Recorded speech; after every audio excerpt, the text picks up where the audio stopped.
Mom, honestly, you would just slow us down on this trip, my son Daniel said, barely looking up from his laptop where he was booking flights to Cancun.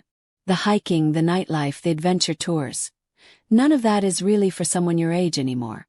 I stood in my own living room, watching my 35-year-old son plan a family vacation that deliberately excluded me. His wife Sarah sat beside him on the couch I had bought, nodding in agreement while scrolling through resort photos on her phone. My daughter-in-law had always been polite to my face, but I could feel the cold calculation behind her smiles. Besides, Sarah added without looking up, someone needs to stay here and watch the house. You know how these neighborhoods can be when houses sit empty for too long. Watch the house. The house I had owned for 15 years before they moved in. The house where I had raised Daniel as a single mother after his father walked out.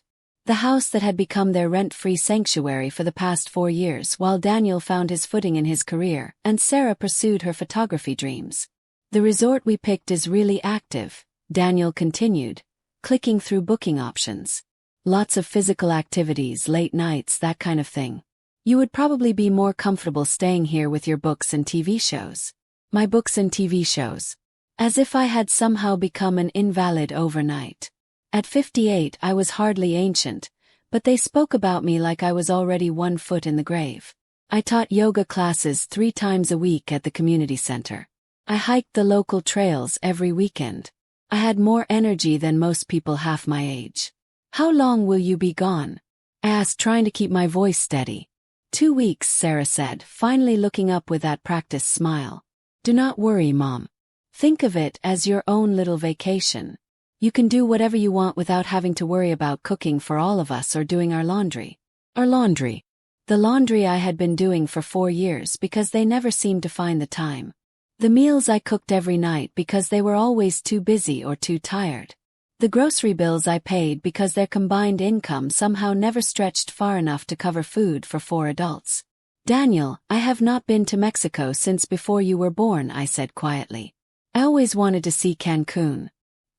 He sighed heavily, the sound of someone dealing with an unreasonable child. Mom, be realistic. You do not drink anymore, you go to bed early, you do not like crowds. What would you even do at a resort? What would I do? I would swim in the ocean for the first time in decades. I would explore ancient Mayan ruins. I would eat fresh seafood on the beach at sunset. I would do all the things I had dreamed about but never had the chance to experience because I was too busy raising my ungrateful son and supporting his comfortable lifestyle. That night, I lay in bed listening to them laugh in the living room as they planned their perfect vacation. Their voices carried through the thin walls of the house I owned, the house they treated like their personal property. I heard Sarah talking about the spa treatment she wanted to book. Daniel discussing snorkeling tours and beach clubs. They sounded like teenagers planning prom, giddy with excitement about their upcoming adventure. An adventure I was paying for, I realized with growing anger. The money they claimed to be saving for this trip came from the rent they should have been paying me.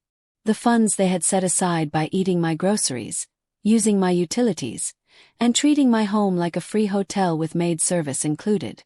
For years. 4 years since Daniel had called me, crying about losing his apartment because his startup company had failed. 4 years since Sarah had begged me to let them stay just until they got back on their feet. Just temporarily, they had promised. Just until Daniel found a stable job and they could save enough for a deposit on their own place. But temporary had become permanent. Their gratitude had turned into entitlement. My generosity had become their expectation. And now they were planning to spend thousands of dollars on a luxury vacation while telling me I was too old and frail to join them. I stared at the ceiling, listening to their laughter fade as they finally went to bed. Tomorrow, they would start packing for Mexico while I prepared to spend 2 weeks alone in the house I owned but no longer controlled. 2 weeks of watching their empty rooms, maintaining their belongings, and waiting for their return like some kind of unpaid caretaker. But as I lay there in the darkness, a different kind of plan began forming in my mind. They thought I was too old, too weak, too predictable to cause them any real problems. They had grown comfortable with their arrangement, secure in the knowledge that I would always be there to support them, house them, and enable their lifestyle. They were about to learn how wrong they were. The next morning I made them breakfast as usual, watching them excitedly discuss their itinerary while eating food I had bought with money from my retirement account. Sarah showed me pictures of the resort on her phone, describing the infinity pool and private beach access with barely contained enthusiasm. "This place looks amazing, Mom," Daniel said, spreading jam on toast I had made. "The reviews say the food is incredible and there are so many activities. We might try parasailing or maybe take a day trip to swim in those underground caves." "That sounds wonderful," I replied calmly, refilling his coffee cup. "You both deserve a nice vacation." Sarah beamed at me. "Thanks for being so understanding, Mom. Some mothers would throw a fit about being left out, but you have always been so practical about these things." Practical. Yes, they thought I was practical. Predictable. Someone who would quietly accept whatever decisions they made about my life and my property. As I watched them finish their free breakfast and rush off to their respective jobs, the ones that somehow never paid enough to cover basic living expenses, I felt something harden inside my chest. That afternoon I made 3 phone calls that would change everything. The first call was to Margaret Chen, a real estate agent I had met at my yoga class. Margaret specialized in luxury properties and had mentioned that she occasionally worked with international investors looking for rental properties in established neighborhoods like mine. "Margaret, this is Ruth Henderson. We met at Silver Wellness Yoga. I need to discuss selling my house as quickly as possible." "Ruth, hello. How quickly are we talking?" 2 weeks maximum. I am willing to price it aggressively for a fast sale." There was a pause on the line. "That is ambitious. May I ask what is driving the urgency?" "Personal circumstances require immediate liquidity. I understand speed comes at a cost." "Where is the property located again?" "Maple Heights. 4-bedroom colonial, updated kitchen, mature landscaping. Clean title, no mortgage." Her tone shifted, becoming more interested. "No mortgage is excellent for quick sales. I have several international investment clients who specialize in cash purchases. Can I see the property tomorrow?" "I will be waiting." The second call was to Pinnacle Storage Solutions, a facility about 20 minutes across town. I inquired about their largest climate-controlled unit and paid for 6 months in advance using my credit card. The manager assured me they could accommodate a substantial amount of furniture and personal belongings with very little notice. The third call was to my lawyer, James Morrison, who had handled my affairs since my husband died 12 years ago. I made an appointment to update my will and discuss some financial planning matters. James seemed surprised by the urgency but agreed to see me the next day. After hanging up, I walked through my house with fresh eyes. These rooms had witnessed Daniel growing up, graduating from college, bringing Sarah home to meet me. But they had also witnessed 4 years of gradual disrespect, mounting entitlement, and casual cruelty disguised as concern for my well-being. In the living room, I studied the family photos on the mantel. Daniel at his high school graduation, beaming with pride as I handed him the keys to the car I had bought for his 18th birthday. Daniel and Sarah on their wedding day, glowing with happiness as I wrote them a check for $5,000 to help pay for their honeymoon. Daniel holding his college diploma, the education I had worked double shifts to afford after his father abandoned us. When had his gratitude turned into expectation? When had my sacrifices become invisible to him? When had I become the burden instead of the blessing in his life? My phone rang, interrupting my thoughts. Daniel calling from work. "Hey Mom, can you do me a huge favor? Sarah left her portfolio at the house and she has a client meeting at 3. Could you drop it off at her studio?" "Course," I said automatically, then caught myself. "Actually, Daniel, I have some important appointments this afternoon. Can she come get it herself?" "Come on, Mom. It is just a 20-minute drive. Sarah is swamped with this wedding she is shooting, and you are just sitting around at home anyway." Just sitting around. Like my time had no value, my schedule no importance. Like I existed solely to solve their problems and accommodate their needs. "I will see what I can do," I said, but made no promises. After hanging up, I walked to Sarah's makeshift office in what used to be my guest bedroom. Her photography equipment filled every surface, along with prints from various wedding shoots. Professional lighting stands blocked the window, and extension cords snaked across the floor to power her computer setup. This room had once been where my sister stayed when she visited from California. Now it was Sarah's business headquarters, complete with a sign on the door asking for quiet during client calls. My guest bedroom had become off-limits to me in my own house. I picked up her portfolio from the desk, noting the expensive leather case and professional presentation materials. Sarah had invested thousands in her photography business over the past 4 years, money she claimed to have saved despite paying no rent, no utilities, and contributing nothing to household expenses. But instead of driving across town to rescue her from her own forgetfulness, I set the portfolio back down and went to my bedroom. I had preparations to make for tomorrow. Margaret would arrive at 10 to assess the property, and I needed to be ready. That evening, Daniel and Sarah returned home full of excitement about their travel preparations. They had picked up new swimwear, beach clothes, and a waterproof camera for their underwater adventures. The shopping bags they carried represented hundreds of dollars in vacation purchases, funded by the money they saved by living rent-free in my house. "We should probably give you some emergency contact information," Sarah said, spreading travel documents across my kitchen table. "The resort has excellent Wi-Fi, so we can video chat if you need anything." I watched her organize their boarding passes, hotel confirmations, and tour bookings with the efficiency of someone accustomed to having other people handle their responsibilities. 4 years of me managing household maintenance, grocery shopping, and property upkeep while they focused on their careers and personal interests. Daniel joined us at the table, checking his passport and travel insurance papers. "We have trip insurance in case anything goes wrong, but honestly, what could go wrong? 2 weeks in paradise, all expenses paid." All expenses paid by whom, I wondered. Did they think their vacation fund had materialized out of thin air? Did they believe their ability to save money existed independently of the free housing, food, and utilities I provided? "The resort has a spa that looks incredible," Sarah continued, showing me pictures on her phone. "I already booked us couples massage packages and facial treatments. And look at this restaurant. It has a Michelin star chef." As they described their planned indulgences, each more expensive than the last, I calculated the real cost of their paradise vacation. Not just the money they would spend in Mexico, but the money they had saved by exploiting my generosity for 4 years. The conservative estimate exceeded $50,000.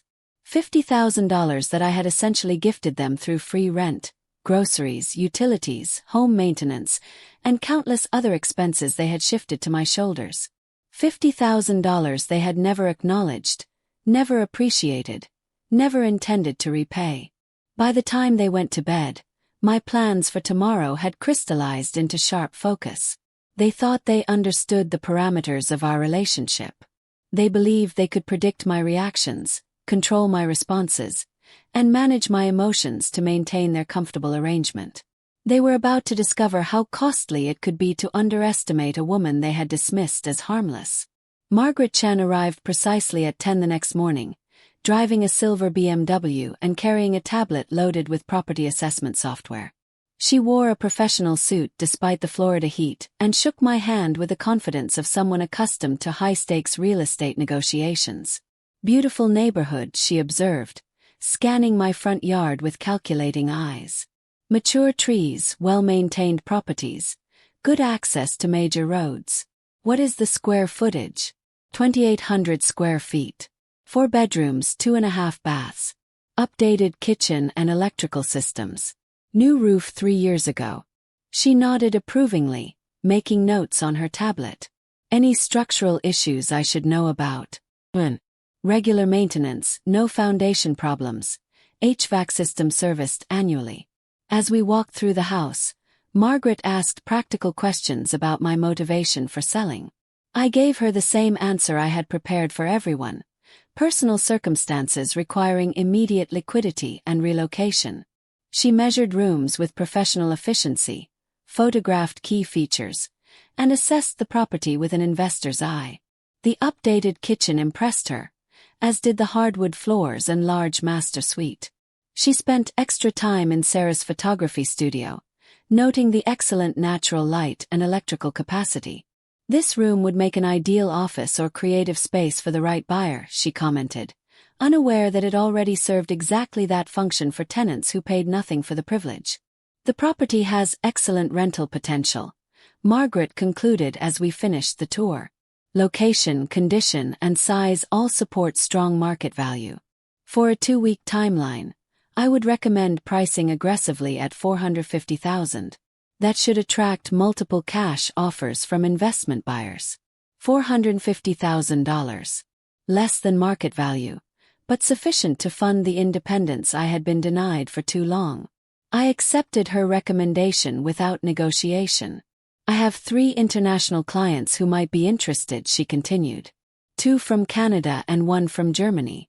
All cash buyers looking for rental properties in established American neighborhoods. I can have showing appointments scheduled by tomorrow. Schedule them, I confirmed. After Margaret left, I drove to my appointment with James Morrison, my lawyer. His office occupied the top floor of a downtown building that had been elegant 20 years ago but now showed signs of age and deferred maintenance. James himself seemed older than I remembered. His gray hair thinner and his movements more deliberate. "Ruth," he said, settling behind his massive oak desk. "What can I do for you today? I need to update my will and discuss some estate planning matters. Specifically, I want to remove my son Daniel as my primary beneficiary." James raised his eyebrows but made no comment. He had handled enough family disputes to know better than to ask questions about motivations. "What changes would you like to make?" "I want to establish a charitable trust that will donate my assets to organizations supporting senior citizen advocacy and elder abuse prevention. Daniel should receive a nominal bequest of $1 to prevent any contest of the will." He took notes carefully, his pen scratching across legal paper. "And your reasoning for this change?" "Let us say I have gained a clearer understanding of his character and priorities." "Very well. I can draft the documents for your review by early next week." "Anything else?" "I also need advice about real estate transactions. If I sell my primary residence and relocate out of state, are there any tax implications I should consider?" We spent an hour discussing capital gains taxes, residency requirements, and asset protection strategies. By the time I left his office, I had a clear understanding of the legal and financial frameworks for my new life plan. That evening, Daniel and Sarah were busy with final travel preparations. Suitcases lay open on their bed as they debated which clothes to pack for their tropical paradise. Their excitement filled the house like electricity, crackling through every room. "Mom, could you help me decide between these 2 dresses?" Sarah called from their bedroom. "I cannot figure out which one will photograph better on the beach." I paused in their doorway, looking at the expensive vacation wardrobe spread across the bed I had helped them buy when they first moved in. Designer swimwear, resort wear, accessories that cost more than I spent on clothes in 6 months.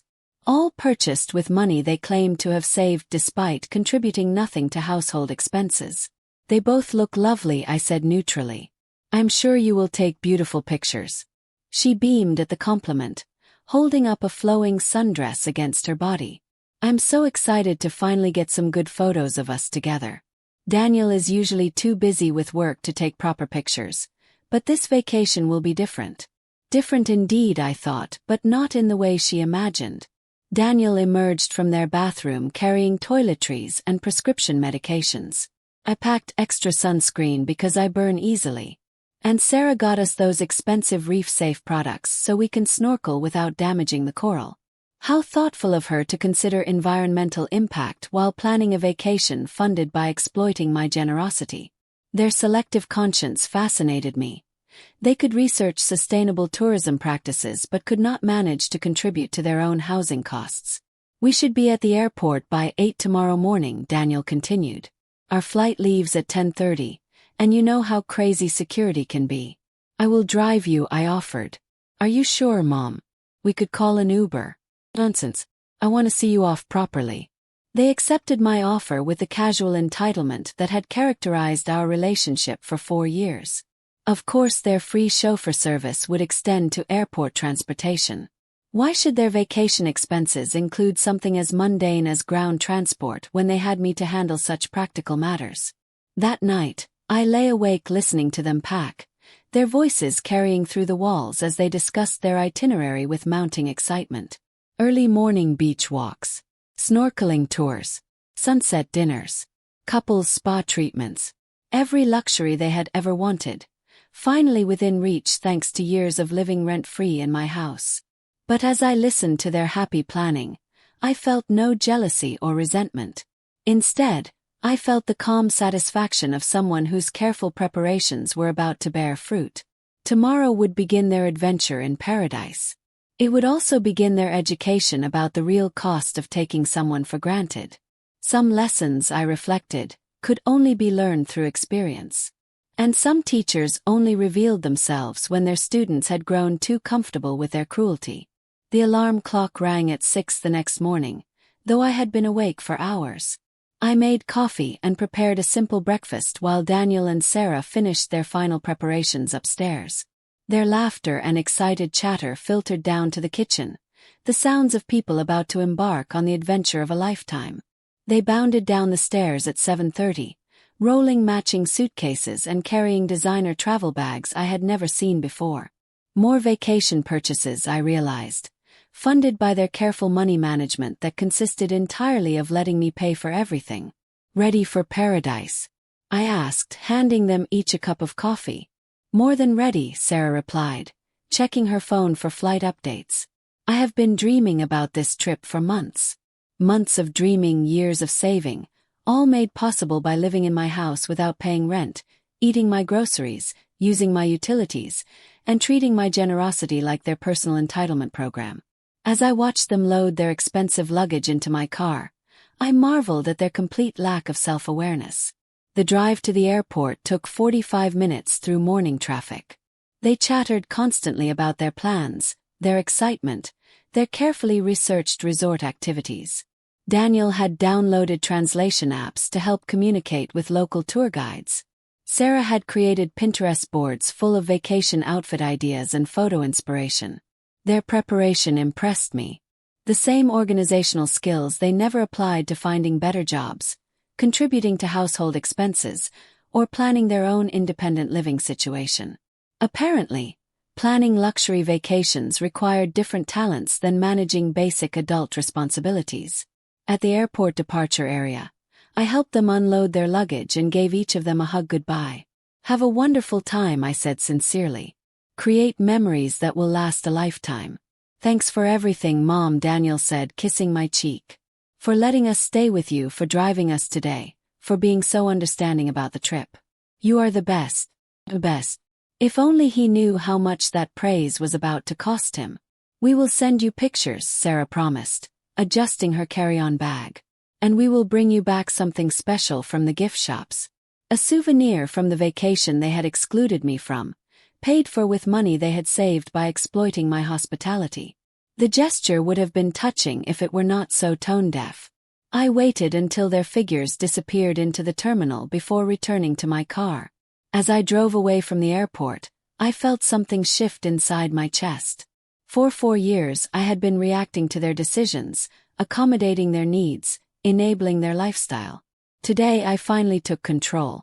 By the time I arrived home, Margaret Chen had already called with news.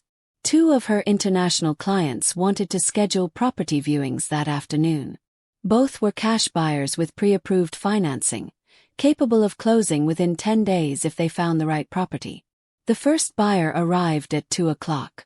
Klaus Weber, a German businessman in his 50s who specialized in American rental property investments. He spoke excellent English with only a slight accent and examined my house with methodical precision. Excellent condition, he observed, testing door frames and examining window seals. Good neighborhood, mature landscaping, strong rental potential. What is your target closing date? As soon as possible, preferably within 10 days. He nodded approvingly. I appreciate sellers who understand market realities. For quick closing, I offer $435,000. Cash, no contingencies, 7-day close. The second buyer, Marie Dubois, represented a Canadian investment group looking to expand their American property portfolio. She was younger than Klaus, maybe 40, with the sharp efficiency of someone accustomed to rapid decision-making in competitive markets. "This property fits our acquisition criteria perfectly," she said after completing her tour. "Established neighborhood, strong rental demand, excellent condition. For expedited closing, we can offer $440,000. Cash purchase, 5-day close if title clears quickly. 2 competitive offers within 3 hours."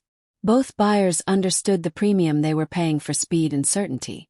Both were prepared to complete transactions that would normally take weeks in a matter of days. I accepted Marie's offer. That evening, I began the process of packing Daniel and Sarah's belongings. Working methodically, I sorted through 4 years of accumulated possessions. Clothes, books, electronics, photography equipment, wedding gifts, personal mementos. Everything that had gradually colonized my house as their temporary stay became permanent occupation.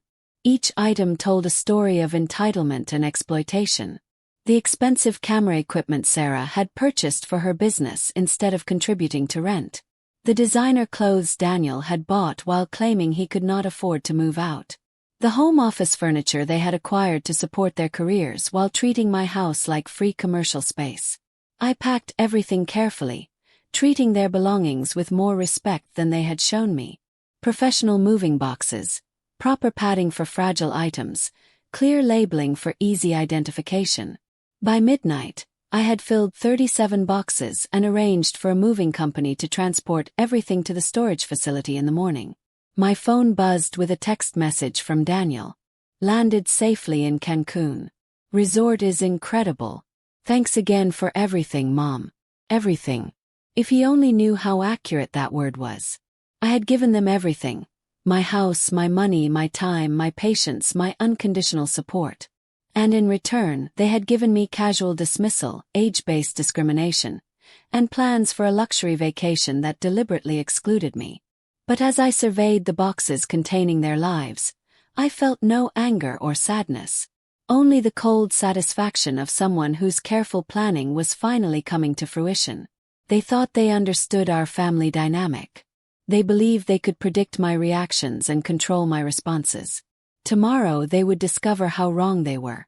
The moving truck arrived at 8 the next morning, operated by 2 professional movers who treated the job with businesslike efficiency.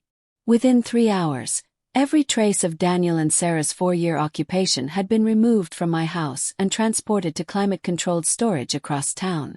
Standing in my empty house, I felt something I had not experienced in years. Complete ownership of my own space. No photography equipment blocking my guest bedroom window. No dirty dishes left in my sink. No strangers eating my food, using my utilities, and treating my generosity like their inheritance. Marie Dubois called at noon with an update on our closing timeline. Her financing had been confirmed, title search was expedited, and all necessary paperwork was being prepared for a Wednesday closing. 3 days from now, I would sign documents transferring ownership of my house to Canadian investors who would convert it into a rental property. The irony was perfect. Daniel and Sarah had lived in my house rent-free for 4 years while I covered all expenses. Now strangers would live in the same house and actually pay for the privilege. That afternoon, I completed the final piece of my preparation. I rented a furnished apartment in a retirement community 40 minutes across town. Silver Springs offered independent living for active seniors, with optional services like meal plans, housekeeping, and social activities. The rent was reasonable, the location was peaceful, and the lease could begin immediately. As I signed the rental agreement, the community director smiled warmly. "You will love it here, Mrs. Henderson. We have yoga classes, book clubs, hiking groups, and cultural outings. Many of our residents say they wish they had moved here sooner." I thought about the yoga classes I had been teaching, the hiking I enjoyed, the books I read when not busy accommodating Daniel and Sarah's needs. Perhaps I would finally have time to pursue my own interests instead of enabling other people's comfortable lifestyles. My phone rang as I finished the apartment paperwork. Sarah calling from Paradise. "Mom, you should see this place. The beach is incredible and our room has an ocean view balcony. We are about to go snorkeling at some famous reef. That sounds wonderful, I replied, looking around my new apartment with its clean, uncluttered rooms and absence of entitled occupants. I hope you are taking lots of pictures. Oh, we are. Daniel bought an underwater camera specifically for this trip. Tonight we have dinner reservations at the resort's signature restaurant. Apparently the chef trained in Paris. French cuisine in Mexico, funded by years of living rent-free in my house while I paid for their groceries, utilities, and countless other expenses. The casual extravagance would have been impressive if it were not so hypocritical. How are things at home? Sarah continued. Are you managing okay by yourself? Managing perfectly, I assured her. Everything is exactly as it should be. But we were worried you might get lonely or have trouble with the house maintenance. You know how overwhelming those things can be at your age. My age. 58 years old, physically active, mentally sharp, financially stable, but apparently too decrepit to handle basic household management or join them on vacation. Their perception of my capabilities fascinated me, especially since I had been handling their responsibilities along with my own for 4 years. I'm taking care of everything, I promised. Do not worry about home. Just focus on enjoying your vacation. After ending the call, I walked onto my new apartment balcony and looked out at the peaceful courtyard below. Residents were enjoying afternoon activities. Some playing tennis, others reading by the pool, a few tending small gardens. Active, independent seniors living life on their own terms. For the first time in 4 years, I was living life on my own terms too. Wednesday morning brought our closing appointment at Marie Dubois's attorney's office. The transaction proceeded with smooth efficiency. Title transfer, deed recording, financial settlement, key exchange. Within an hour, I had legally transferred ownership of my house to Canadian investors and received a certified check for $440,000. Congratulations, Marie said, shaking my hand as we concluded the meeting. We appreciate sellers who understand the value of expedited transactions. Your property will make an excellent addition to our rental portfolio. As I walked out of the attorney's office with a check in my purse, I felt the profound satisfaction of someone who had successfully executed a complex strategy. Daniel and Sarah were currently enjoying overpriced cocktails on a Mexican beach, blissfully unaware that their free housing had just evaporated. My phone had accumulated 17 missed calls and 12 voicemails since yesterday, all from my neighbors. Mrs. Patterson from next door had apparently noticed the moving truck and wanted to know if everything was okay. Mr. Rodriguez across the street had seen strangers with measuring equipment examining my property. The entire neighborhood was buzzing with curiosity about my sudden departure. I deleted all the messages without listening to them. My neighbors meant well, but I owed them no explanations. Besides, Daniel and Sarah would return from vacation soon enough to satisfy everyone's curiosity about what had happened to their free housing arrangement. That evening, I settled into my new apartment with Chinese takeout and a bottle of wine I had bought to celebrate my independence. As I ate dinner on my own balcony, watching the sunset paint the sky in brilliant oranges and purples, I felt something I had not experienced in years. Complete peace. No one would interrupt my meal to ask for favors. No one would leave their dishes for me to clean. No one would treat my home like their personal property while contributing nothing to its maintenance or expenses. For the first time in 4 years, I was living alone by choice rather than being excluded from family activities. My phone buzzed with another call from Daniel. I let it go to voicemail, then listened to his message while sipping wine and enjoying the evening breeze. Hey Mom, just checking in from paradise. We tried parasailing today. It was incredible. Sarah got some amazing photos from up there. Tomorrow we are doing a cenote tour to swim in those underground caves. I know you would not be interested in this kind of adventure, but we are having the time of our lives. Call us back when you get a chance. Not interested in adventure. At 58, apparently I was too old for parasailing, too frail for cave swimming, too boring for tropical paradise. But somehow I was perfectly capable of maintaining their free housing, cooking their meals, and subsidizing their lifestyle while they pursued adventures they claimed were beyond my capabilities. The contradiction no longer hurt. Instead, it amused me. Their perception of my limitations had blinded them to my actual capabilities, including my capacity for strategic planning and decisive action. They had underestimated me so completely that they never saw their downfall coming. I finished my wine and went inside to unpack the belongings I had moved from my house. Books, photographs, personal mementos, my yoga mats and exercise equipment. Everything I needed to start fresh in a space that belonged entirely to me. As I arranged my things in the apartment, I realized how little I actually missed about my old house. What I had missed was control over my environment, respect for my contributions, and appreciation for my generosity. None of those things required a specific building to exist. Thursday brought another call from Sarah, this one slightly more urgent in tone. "Mom, we have been trying to reach you. Is everything okay? You have not been answering your phone." "I have been busy," I replied truthfully. "Taking care of some important matters." "What kind of matters?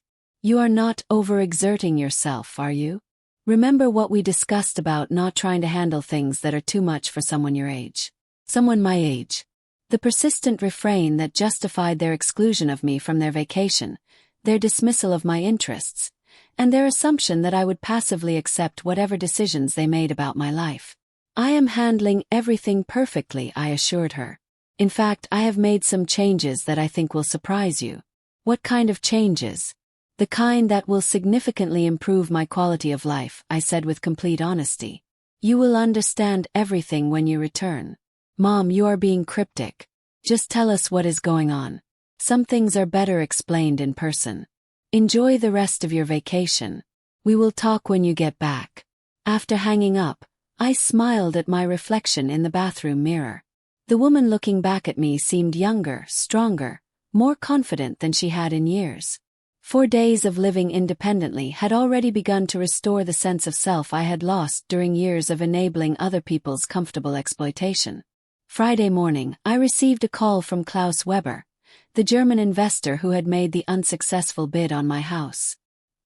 He had heard through real estate channels that Marie Dubois had secured the property and wondered if I might have other investment opportunities to discuss. "Actually, I might," I told him. "I am considering purchasing rental properties myself. Could you recommend some good resources for first-time real estate investors?" We spent 20 minutes discussing property management companies, rental market analysis, and investment strategies. Klaus was impressed by my questions and suggested I had a natural aptitude for real estate investment. By the end of our conversation, he had offered to mentor me through my first property acquisition. The irony was delicious. Daniel and Sarah had spent 4 years treating me like I was too old and incompetent to manage anything more complex than house-sitting. Meanwhile, professional investors were offering to teach me their business because they recognized capabilities my own family had dismissed. Saturday afternoon brought the call I had been expecting. Mrs. Patterson from my former neighborhood, barely containing her curiosity about my sudden disappearance. "Ruth, honey, what in the world is going on? I saw strangers measuring your house yesterday, and there was a moving truck there earlier this week. Are you selling?" "I sold the house on Wednesday," I confirmed. "Moved to a lovely retirement community across town." "But what about Daniel and Sarah? Where will they live when they get back from their vacation?" "I imagine they will figure something out. They are adults, after all." There was a long pause. "Ruth, forgive me for asking, but did something happen between you and your son?" You could say I gained a clearer perspective on our relationship. After ending the call with Mrs. Patterson, I realized the neighborhood gossip network would ensure Daniel and Sarah heard about my house sale before they returned from Mexico. The anticipation would give them time to process their new reality before they had to face the practical consequences of their assumptions. Sunday morning, I attended my first yoga class at Silver Springs. The instructor, a woman about my age named Patricia, led an energetic session that challenged even my regular practice. Afterward, several residents invited me to join them for coffee and conversation. "How are you settling in?" asked Helen, a retired nurse who had moved to Silver Springs 2 years earlier after her adult children suggested she needed supervised living. "Very well," I replied. Feels good to be around people who do not assume I am incapable of managing my own life. Oh, you had that problem too. Helen laughed. My daughter kept insisting I was too frail to live alone, but she really just wanted to sell my house and use the money for her kids' college funds. Some children forget that their parents are still independent human beings. The conversation continued for an hour, with other residents sharing similar stories about adult children who had tried to control their living situations, finances, or lifestyle choices. I was not alone in my experience of being dismissed and underestimated by family members who claimed to have my best interests at heart. Monday brought another call from Daniel, this one with a distinctly different tone. Mom, Mrs. Patterson called us at the resort. She said something crazy about you selling the house. That cannot be right. I sold the house on Wednesday, I confirmed calmly. To Canadian investors who plan to convert it to rental property. Complete silence on the other end of the line. Then you did what? I sold my house and moved to a retirement community. I thought you would be pleased. You have been telling me for years that I need to plan for my future care needs. Mom, you cannot just sell our house without discussing it with us first. Our house. I was not aware that your name was on the deed. Another long pause. You know what I mean. We live there. All our stuff is there. You cannot just make decisions like this without consulting the people it affects. I consulted with my real estate agent, my lawyer, and the buyers. Everyone who had legal standing to be involved in the sale of my property. What about our belongings? What about our jobs? Where are we supposed to live when we get back? Your belongings are safely stored in a climate-controlled facility. As for your living arrangements, I assume you will figure something out. You are adults with careers, after all. I could hear Sarah in the background, her voice rising in panic as Daniel explained the situation. Their vacation paradise was quickly becoming a nightmare of reality. This is insane, Mom. You cannot do this to us. We will contest the sale. We will get lawyers involved. You are welcome to consult attorneys, but I doubt they will find any grounds for legal action.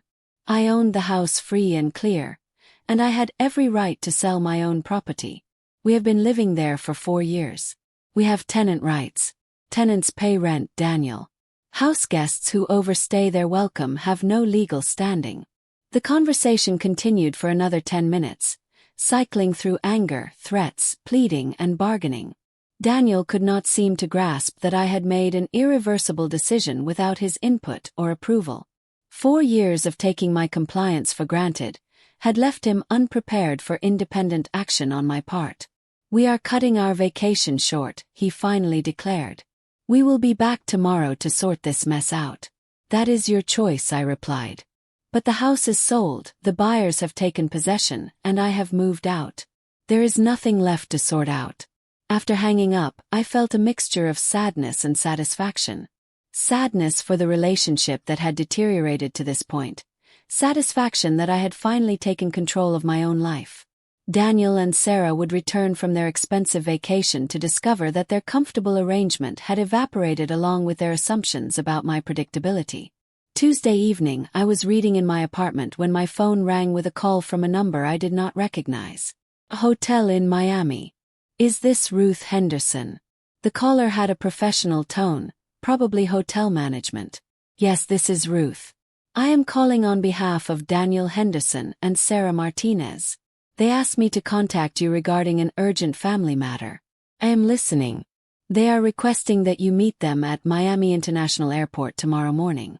Their flight arrives at 11:15, and they need to speak with you immediately about their housing situation. I will not be meeting them at the airport. If they need to speak with me, they can call and arrange an appointment like adults. Ma'am, they seem quite distressed. They mentioned something about being homeless because of a misunderstanding about property ownership. There is no misunderstanding. I sold my house and moved to a retirement community. Their living situation is no longer my responsibility. Could you at least provide them with your new address so they can visit you? They can contact me by phone if they want to have a civilized conversation. Thank you for calling. Wednesday morning brought a series of increasingly frantic calls from Daniel and Sarah, now back in Florida and apparently shocked to discover that their housing crisis was real. I let them all go to voicemail, then listened to the messages while enjoying coffee on my peaceful balcony. Message 1 from Daniel. Mom, we drove by the house and there are strangers living there. What the hell did you do? Call us back immediately. Message 2 from Sarah. Ruth, this is not funny anymore. We have jobs here, we have a life here. You cannot just destroy everything because you got your feelings hurt about the vacation. Message 3 from Daniel. We are staying at a motel, but we cannot afford this long term. You have to fix this situation. You have to get our house back. Message 4 from Sarah. I called the storage facility. They want $300 just to access our belongings. This is crazy, Ruth. You have lost your mind. Message 5 from Daniel. Mom, please. I am begging you. Call us back. We can work this out. We will include you in our next vacation, I promise. Just please fix this. The desperation in their voices might have moved me a few weeks ago. Now it sounded like the natural consequence of years of entitled behavior finally catching up with them. They had assumed I would always be available to solve their problems, fund their lifestyle, and accommodate their decisions. Learning otherwise was proving to be an expensive education. Thursday afternoon they appeared at Silver Springs, somehow having tracked down my new address. The security guard called my apartment to announce visitors, and I agreed to meet them in the community lounge rather than invite them into my personal space. They looked terrible. Vacation tans could not hide the stress lines around their eyes, the exhaustion in their posture, the defeated slump of their shoulders. 4 days of homelessness had clearly taken a toll on their appearance and morale. Mom, what have you done? Daniel asked without preamble. Do you have any idea what you have put us through? I sold my house and moved to a retirement community, just as you suggested I should do. I thought you would be proud of me for taking charge of my future care planning. Sarah leaned forward, her voice tight with controlled anger. Do not play games with us, Ruth. You know perfectly well that we never suggested you sell our home out from under us. Your home. When did my house become your home? Did you make mortgage payments I was unaware of? Did you pay property taxes or homeowner's insurance? You know we were saving money to buy our own place eventually. By living rent-free in my house while I covered all expenses. Yes, I am familiar with your saving strategy. We were family, Daniel said, his voice breaking slightly. Family helps each other. Family does not just abandon people without warning. You are absolutely right about family helping each other. That is why I find it interesting that you planned a luxury vacation that deliberately excluded me while claiming I was too old for travel and adventure. Both of them stared at me in surprise. They had not expected me to know about their age-based discrimination or their casual dismissal of my capabilities. How did you find out about that? Sarah asked. I heard you discussing it. I also heard you talking about how easy I was to manipulate. How I would never suspect that you were taking advantage of my generosity. Daniel looked genuinely confused. When did we say that? The night before you left for Mexico. You were in the living room, laughing about how I believed your story about being too old for international travel. You discussed how I had always been too trusting, too naive to recognize exploitation. I watched their faces as they processed this information. Sarah looked guilty, Daniel looked defensive. Neither of them denied the accuracy of my account. Mom, that was not how we meant it, Daniel finally said. We were just talking about how different our vacation styles are. We thought you would be more comfortable staying home. More comfortable watching your house while you spent money you had saved by living rent-free for 4 years. The conversation continued for over an hour, cycling through explanations, justifications, and increasingly desperate pleas for me to reverse my decisions. They offered to pay rent going forward, to contribute more to household expenses, to include me in future family activities. All the concessions they could have made years earlier, now offered only because their comfortable arrangement had collapsed. But it was too late. I had moved beyond needing their belated appreciation or reluctant respect. I had discovered what it felt like to live independently again, to control my own environment, to make decisions based on my own needs rather than their expectations. The house is sold, I told them finally. I have signed a lease here through next year. These are irreversible decisions, and I am happy with the results. Where are we supposed to go? Sarah asked, tears starting to form in her eyes. The same place every other adult goes when they need housing. You can rent an apartment, apply for a mortgage, or find roommates to share expenses. What you cannot do is continue living in my house, because it no longer belongs to me. They left Silver Springs that evening without resolution, their faces reflecting the harsh reality that their housing crisis was permanent. I watched them drive away from my window, feeling a complex mixture of emotions. Sadness for the relationships that had deteriorated to this point. Relief that I was no longer responsible for solving their problems. And satisfaction that I had finally taken control of my own life. Friday morning brought a call from James Morrison, my lawyer, with news about my updated will. Ruth, I have the new documents ready for your signature. But I feel obligated to ask. Are you certain about disinheriting Daniel completely? These decisions can be difficult to reverse if you change your mind later. I'm certain, James. I have seen his true character, and it is not someone I want to reward with an inheritance. Very well. The documents establish a charitable trust as you requested, with nominal bequests to prevent any will contests. Everything is legally sound. That afternoon, I attended a Silver Springs financial planning seminar led by Klaus Weber, the German investor who had become my informal mentor. He was teaching residents about real estate investment opportunities, and I found myself taking detailed notes like a student again. After the seminar, Klaus approached me with a business proposition. Ruth, I have been thinking about our previous conversations. I have an investment opportunity that might interest you. A small apartment building that needs some renovation but has excellent long-term potential. Would you consider partnering with me on the acquisition? The idea intrigued me. Using money from my house sale to purchase rental property would provide ongoing income while teaching me a new skill set. More importantly, it would demonstrate that I was far from the declining, helpless woman my family had portrayed. Tell me more about the property, I said. As Klaus described the investment opportunity, I realized how much my life had changed in just 2 weeks. I had gone from being a dismissed houseguest in my own home to being courted as a business partner by professional investors. From being excluded from family vacations to being invited to join real estate ventures. From being treated like a burden to being recognized as someone with valuable capabilities. Saturday brought another visit from Daniel and Sarah, this time with a different strategy. Instead of anger and demands, they tried emotional manipulation and guilt. Mom, we have been thinking about what you said, Daniel began. Maybe we did not appreciate everything you did for us over the years.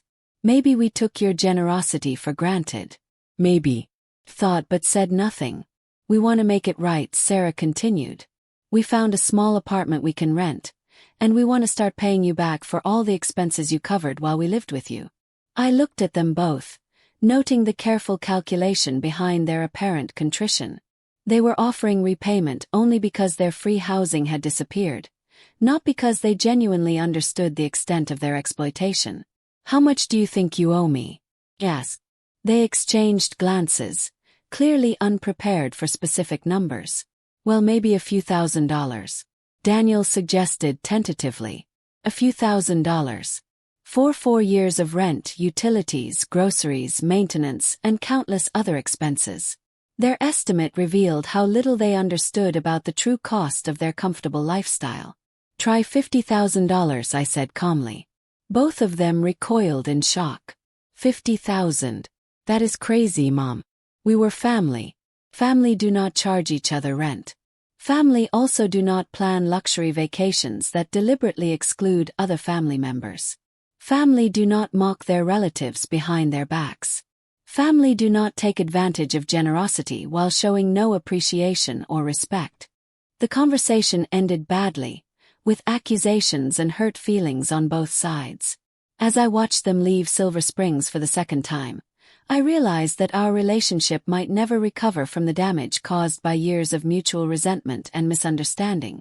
But I no longer needed their approval or appreciation to feel fulfilled. I had my own apartment, my own activities, my own plans for the future.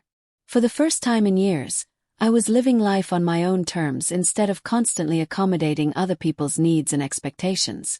Sunday morning, I joined a group of Silver Springs residents for a hiking trip to a nearby state park. The trail was moderately challenging, winding through oak hammocks and along the shore of a pristine lake. As we walked, I thought about Daniel and Sarah's assumption that I was too old for physical activities like parasailing and cave swimming. The irony was not lost on me. While they were struggling to find affordable housing after their expensive vacation, I was exploring hiking trails with people who appreciated my capabilities rather than dismissing them. While they were learning the hard way that adult responsibilities could not be indefinitely postponed, I was discovering new interests and making new friends.